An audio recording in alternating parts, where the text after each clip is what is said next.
हरे कृष्णा। आप सभी का दिन शुभ और मंगलमय हो और भगवान श्री नारायण की कृपा आप पर सदा बनी रहे। आज सुनिए वैशाख मास महात्म्य का अध्याय 9। इससे पहले के सभी अध्याय सुनने के लिए, उन्हें लाइक और कमेंट्स करने के लिए आप सभी श्रोताओं और भक्तजनों का बहुत बहुत धन्यवाद। अब सुनिए आज का अध्याय।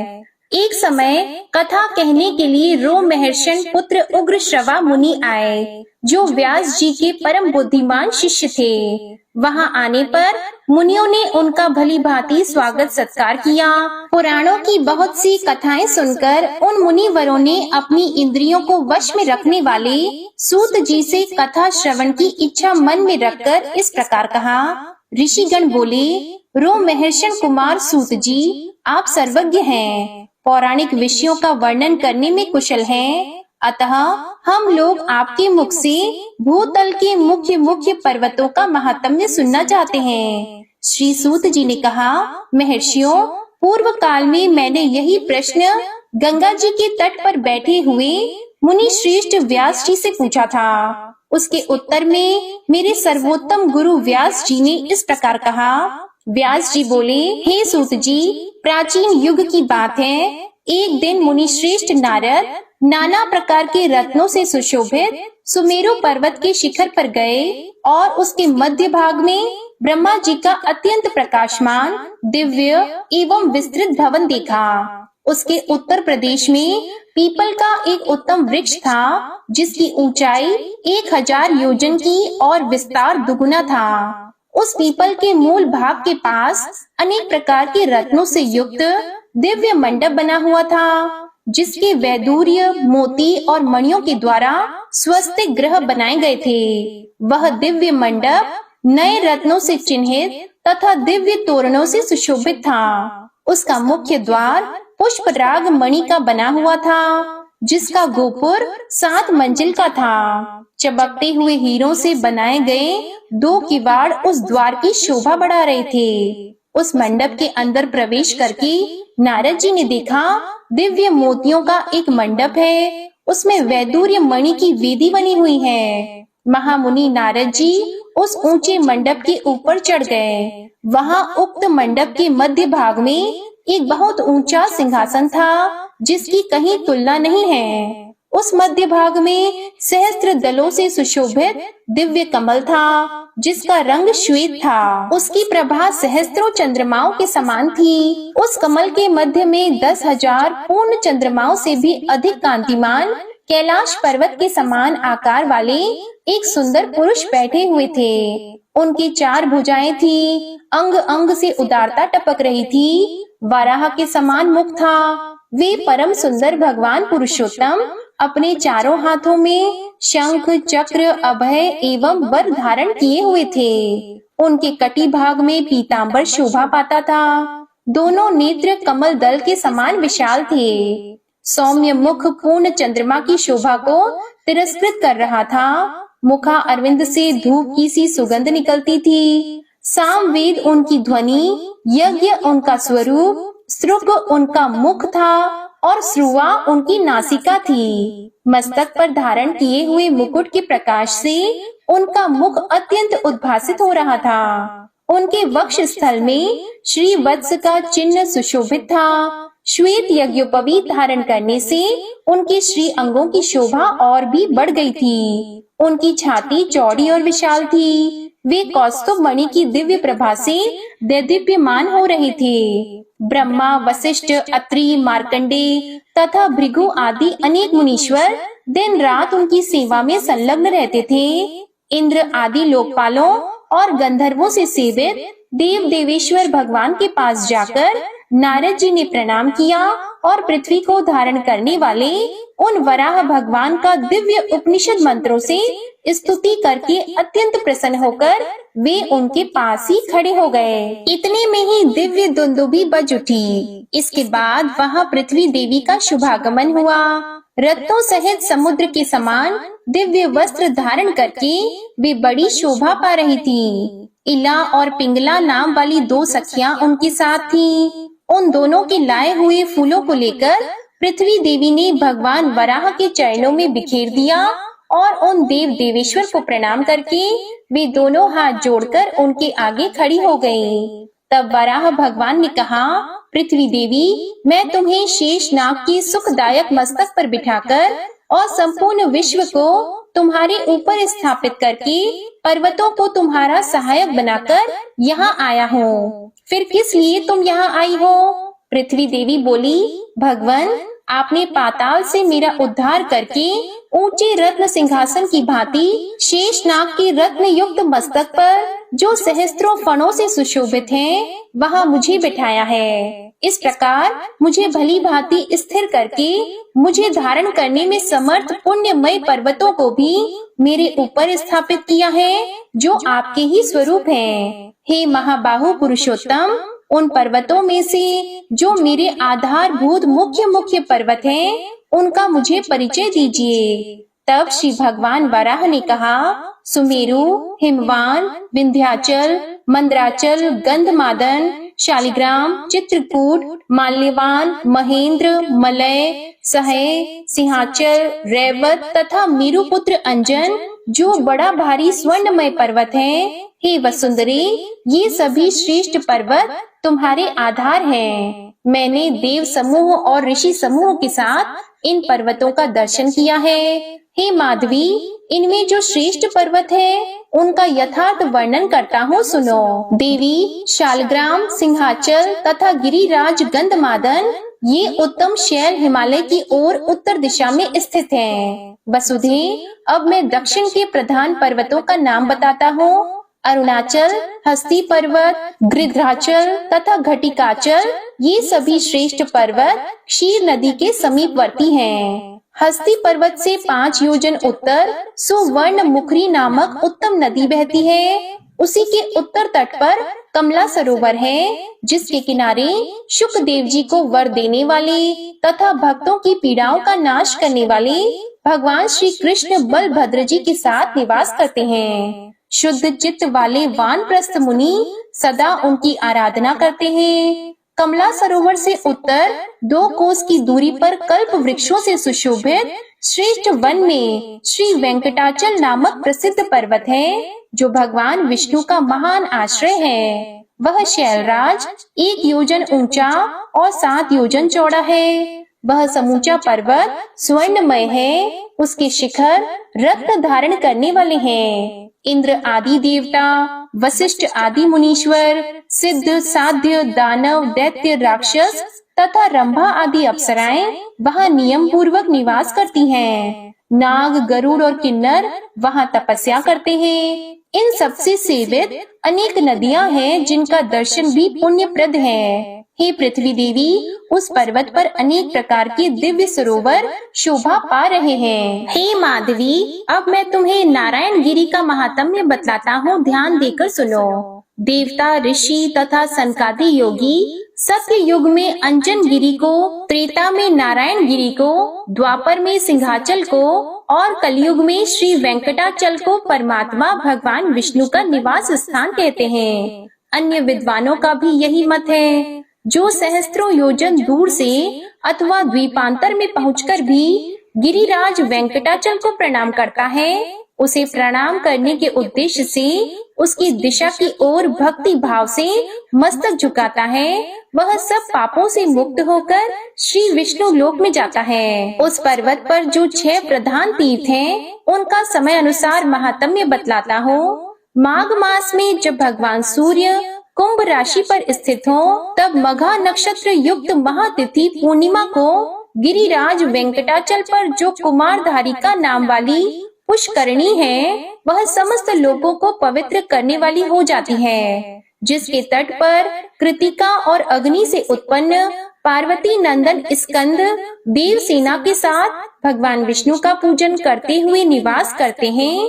उस तीर्थ में जो मध्याह्न काल में स्नान करता है, उसके पुण्य फल को श्रवण करो। हे वसुधे, गंगा आदि सब तीर्थों में जो 12 वर्षों तक नियम पूर्वक स्नान करता है, उसे जिस फल की प्राप्ति होती है, वही फल कुमारधारा तीर्थ में स्नान करने वाले को भी मिल जाता है। जो उस तीर्थ में यथाशक्ति दक्षिणा के साथ अन्न दान करता है, उसे भी उतना ही फल मिलता है जितना स्नान के लिए बताया गया है। हे वसुंधरे, जब मीन राशि के सूर्य हो तब उत्तरा फाल्गुनी नक्षत्र से युक्त पूर्णिमा तिथि को चौथे पहर में पर्वत की गुफा के भीतर तुम्ब तीर्थ में जो मनुष्य स्नान करता है वह मोक्ष को प्राप्त कर लेता है। जब सूर्य देव मेष राशि पर स्थित हो तब चित्रा नक्षत्र से युक्त पूर्णिमा तिथि को पुण्यमयी प्रभात के समय आकाश गंगा के जल में स्नान करने वाला पुरुष मोक्ष प्राप्त कर लेता है। सूर्य देव जब वृष राशि पर विराजमान हो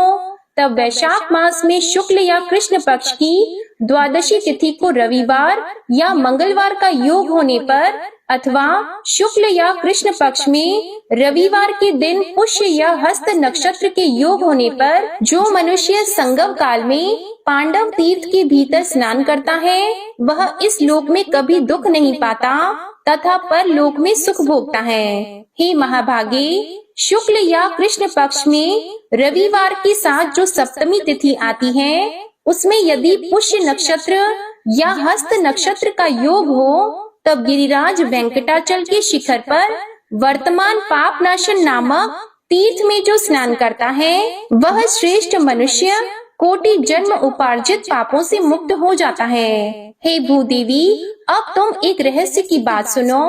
अनंत नामक महापर्वत पर मेरे दिव्य मंदिर के वायव्य कोण में शिखर पर स्थित गुफा में देव तीर्थ नाम से प्रसिद्ध एक परम सुंदर सरोवर है। उसमें पुष्य नक्षत्र युक्त बृहस्पतिवार को या व्यतिपात योग में या श्रवण नक्षत्र युक्त सोमवार को जो स्नान करता है उसके पुण्य फल का वर्णन सुनो। इस लोक में जानबूझकर या अनजान में किए हुए जो कोई भी पाप हैं, वे सब अत्यंत पावन देव तीर्थ में गोता लगाते ही नष्ट हो जाते हैं। पुण्य की वृद्धि होती है और अंत में वह चंद्रलोक में सम्मानित होता है। यह सब सुनकर पृथ्वी देवी ने भगवान वराह की इस प्रकार स्तुति की। हे देव देवेश्वर, आपको नमस्कार है। महाबाहो, आपकी श्वेत कांति क्षीर सागर के समान है। आपकी सहस्त्रों भुजाएं हैं। आपने कल्प के आदि में एक कार्णव के जल से मेरा उद्धार किया है, तभी मैं संपूर्ण जगत को धारण करती हूँ। हे प्रभु, आप अनेक दिव्य आभूषणों से विभूषित तथा यज्ञ सूत्र से सुशोभित हैं, लाल लाल वस्त्र धारण करते हैं और दिव्य रत्नों से अलंकृत होते हैं। आपके चरणाविंद प्रातः काल उदय होने वाले सूर्य नारायण के समान अरुण कांति वाले हैं। आपको बारंबार नमस्कार है। आपके दाढ़ों का अग्रभाग बाल चंद्रमा के समान शोभा पाता है। आपका बल और पराक्रम महान है। आपके श्री अंगों में दिव्य चंदन का आलेप लगा हुआ है और कानों में तपाए हुए स्वर्ण के कुंडल झिलमिला रहे हैं। आप इंद्रनील मणि से प्रकाशमान स्वर्णमय बाजूबंद से विभूषित हैं। महाबल, आपने अपनी दाढ़ों के अग्रभाग से हिरण्याक्ष नामक दैत्य का वक्ष स्थल चीर डाला है। आपके नेत्र खिले हुए कमल पुष्प के समान परम सुंदर हैं। आप अपनी मुख से सामवेद के मंत्रों का गान करते समय मेरे मन को मोह लेते हैं। हे विशाल लोचन, ब्रह्मा जी और भगवान शिव आपके चरणों की वंदना करते हैं। आपका श्री विग्रह सर्व विद्यामय है। आप शब्दों की पहुंच से परे हैं। आपको बारंबार नमस्कार है। हे आनंद विग्रह, आपको नमस्कार है। इस प्रकार स्तुति करके पृथ्वी देवी ने भगवान के चरणों में प्रणाम किया। यह देखकर भगवान वराह देव के नेत्र हर्ष से खिल उठे। उन्होंने पृथ्वी देवी को साथ लेकर गरुड़ पर आरूढ़ होकर वहां से वृषभाचल यानी वेंकट गिरी को प्रस्थान किया। नारद आदि मुनीश्वरों से प्रशंसित होकर पृथ्वीपति भगवान वराह स्वामी पुष्करणी के लोक पूजित पश्चिम तट पर निवास करते हैं। वहाँ अनेकानेक मुनीश्वर, महाभाग वैखानस तथा ब्रह्मा जी के समान महात्मा पुरुष वराह मुख भगवान विष्णु की आराधना में संलग्न रहते हैं। हे सूत जी, जो मनुष्य हम दोनों के इस धर्ममय पावन संवाद को सुनता अथवा देवता और ब्राह्मणों के आगे पढ़ता है वह प्रतिष्ठा को प्राप्त होता है तथा जितने लोग सुनते हैं उन सभी को अभीष्ट वस्तु की प्राप्ति होती है। सूत जी कहते हैं, हे मुनीश्वरों, भगवान व्यास जी ने यह महात्म्य मुझसे कहा है और मैंने जैसा सुना है वैसा ही आप लोगों के सामने वर्णन कर दिया है। जय श्री कृष्णा। आज का अध्याय यही समाप्त होता है। इसके आगे का वृतांत आप अगले अध्याय में सुनेंगे। अब आप सुनिए विष्णु चालीसा का पाठ। विष्णु सुनिए विनय सेवक की चित लाए, कीरत कुछ वर्णन करो दीजिए ज्ञान बताए। नमो विष्णु भगवान खरारी, कष्ट नशावन अखिल बिहारी। प्रबल जगत में शक्ति तुम्हारी, त्रिभुवन फैल रही उजियारी। सुंदर रूप मनोहर सूरत, सरल स्वभाव मोहनी मूरत। तन पर पीतांबर अति सोहत, बैजंती माला मन मोहत। शंख चक्र कर गदा विराजे, देखत दैत्य असुर दल भाजे। सत्य धर्म मद लोभन गाजे, काम क्रोध मद लोभन छाजे। संत भक्त सज्जन मन रंजन, धनुज असुर दुष्टन दल गंजन। सुख उपजाए कष्ट सब भंजन, दोष मिटाय करत जन सज्जन। पाप काट भव सिंधु उतारण, कष्ट नाश कर भक्त उबारण। करत अनेक रूप प्रभु धारण, केवल आप भक्ति के कारण। धरणी धेनु बन तुम ही पुकारा, तब तुम रूप राम का धारा। भार उतार असुर दल मारा, रावण आदिक को संहारा। आप वराह रूप बनाया, हिरण्याक्ष को मार गिराया। धर्मस्य तन सिंधु बनाया, 14 रत्नन को निकलाया। अमिलख असुरन द्वंद मचाया, रूप मोहिनी आप दिखाया। देवों को अमृत पान कराया, असुरन को छवि से बहलाया। कूर्म रूप धर सिंधु मझाया, मंदराचल गिरि तुरत उठाया। शंकर का तुम फंद छुड़ाया, भस्मासुर को रूप दिखाया। वेदन को जब असुर डुबाया, कर प्रबंध उन्हें ढूंढवाया। मोहित बन कर खल ही नचाया, उस ही कर से भस्म कराया। असुर जलंधर अति बलदाई, शंकर से उनकी न लड़ाई। हार पार शिव सकल बनाई, कीन सती से छल खल जाई। सुमिरन कीन तुम्हें शिव रानी, बतलाई सब विपत कहानी। तब तुम बने मुनीश्वर ज्ञानी, वृंदा की सब सुरति भुलानी। देख 3 धनुज शैतानी, वृंदा आए तुम्हें लपटानी। हो स्पर्श धर्म क्षति मानी, हना असुर उर शिव शैतानी। तुमने ध्रुव प्रहलाद उबारे, हिरणाकुश आदिक खल मारे। गणिका और अजामिल तारे, बहुत भक्त भव सिंधु उतारे।